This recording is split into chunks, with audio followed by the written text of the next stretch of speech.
A'udzubillahi minasyaitonirrajim. Bismillahirrahmanirrahim. Assalamualaikum warahmatullahi wabarakatuh. Salam kebajikan, salam persaudaraan dimanapun kita berada. A'udzubillahi minasyaitonirrajim. Bismillahirrahmanirrahim. Asyhadu an la ilaha illallah wa asyhadu anna Muhammadan abduhu wa rasuluh. Allahumma sholli ala Sayyidina Muhammad wa ala ali Sayyidina Muhammad.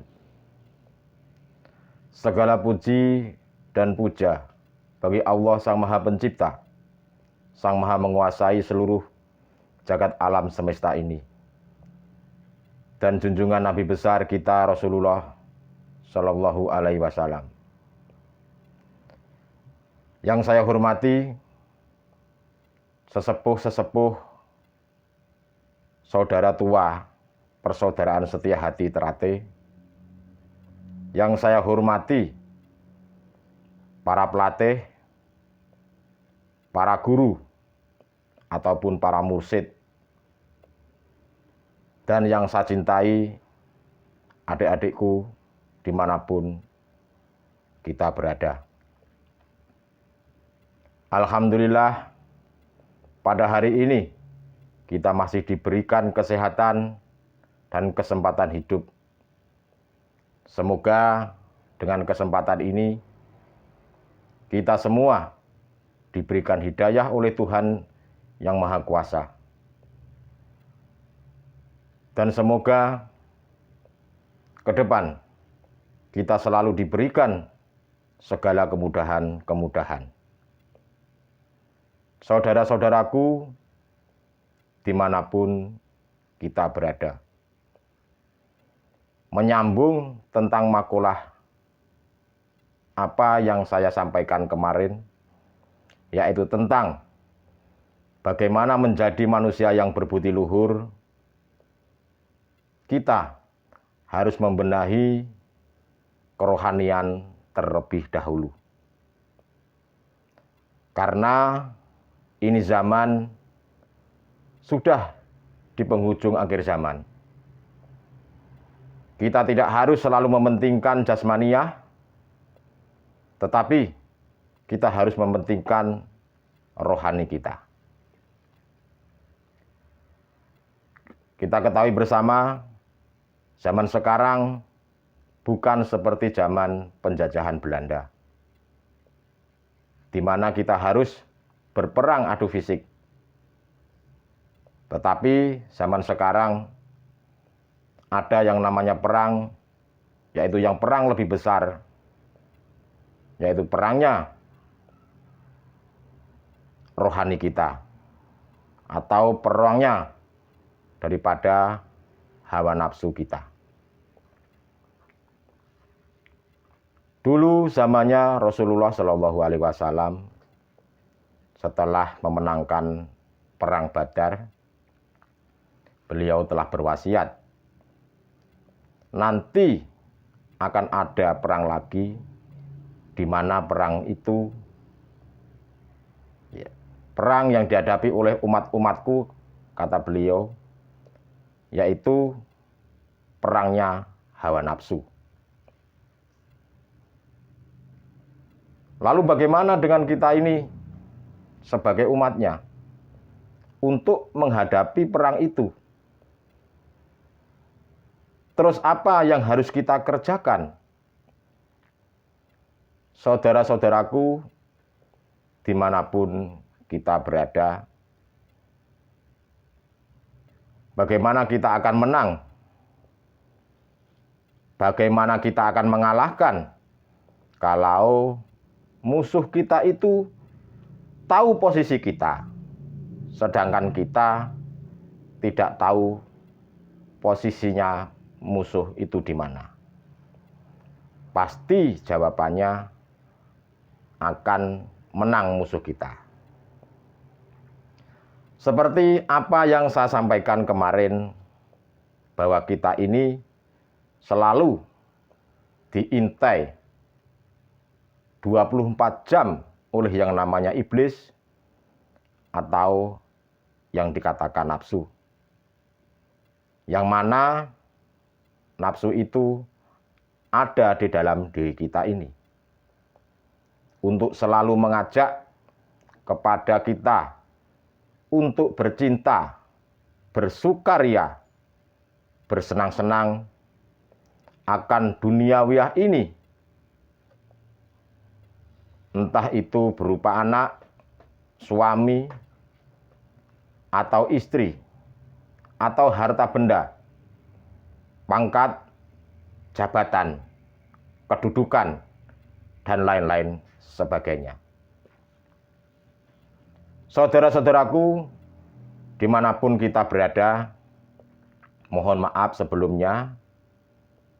Di sini memang saya sengaja memberikan pengetahuan tentang kerohanian atau keesaan secara pelan-pelan. Tujuannya apa sih sebetulnya? Agar saudara-saudaraku yang belum paham bisa paham. Yang sudah paham jadi akan lebih paham lagi. Dan yang sudah paham tentunya untuk konsumsi, untuk kita saling mengingatkan. Tetapi bagaimana orang yang tidak mau menerima dengan hal ini, dengan hal apa yang saya sampaikan? Saya mohon maaf sekali lagi, saya tidak memaksakan. Karena memang ini tidak ada paksaan. Karena tugas saya hanya sekedar menyampaikan yang benar itu benar.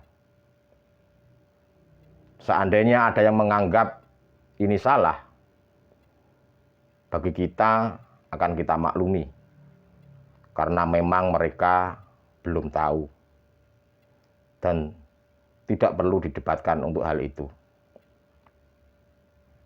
Saudara-saudaraku dimanapun kita berada, bagaimana memerangi nafsu itu supaya kita bisa menjadi manusia berbudi luhur, tahu benar dan salah.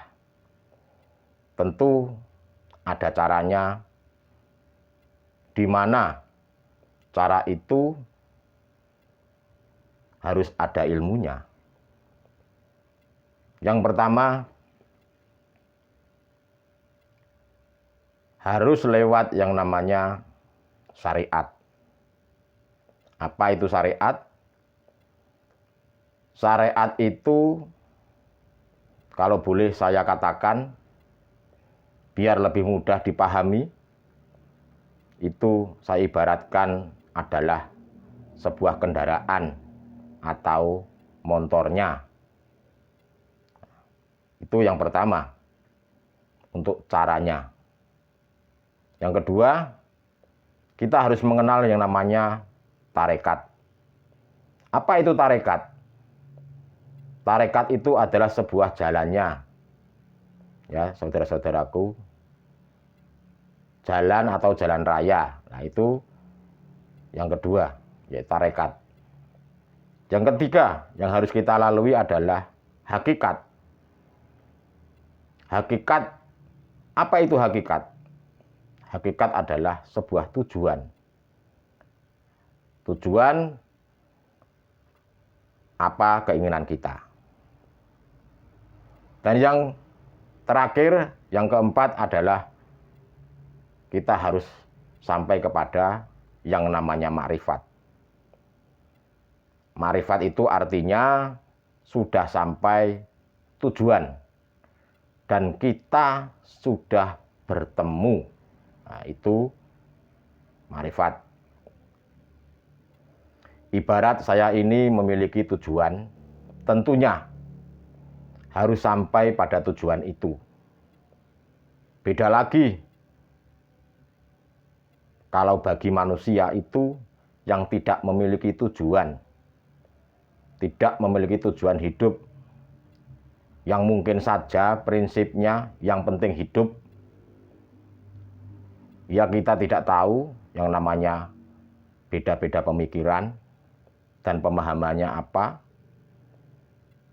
Saya paling hanya bilang Allahu alam. Saya doakan semoga kedepannya juga diberikan hidayah, karena itu adalah ranahnya daripada Sang Maha Pencipta itu sendiri. Saudara-saudaraku dimanapun kita berada,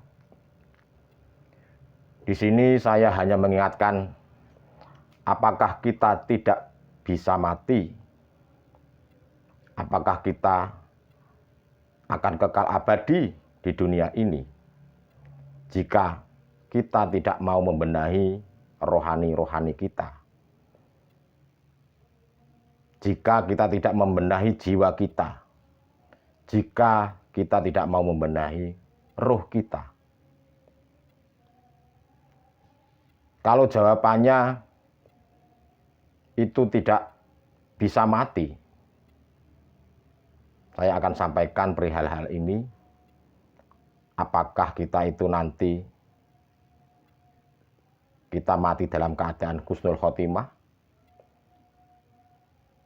atau kita ingin mati dalam keadaan su'ul khotimah? Saudara-saudaraku dimanapun kita berada, namanya kematian itu adalah hal yang pasti, yang akan dialami seluruh umat manusia. Tetapi pada kenyataannya banyak yang tidak memperhatikan kerohaniannya. Dan banyak hanya dikerjakan atau hanya mengingat kesenangan-kesenangan duniawiyah, seolah-olah akan hidup selamanya. Jadi saudara-saudaraku, kenapa saya mengajak hal seperti ini? Karena memang saya mengajak agar supaya roh kita, supaya jiwa kita itu bagaimana kita bisa kembali kepada Sang Maha Pencipta.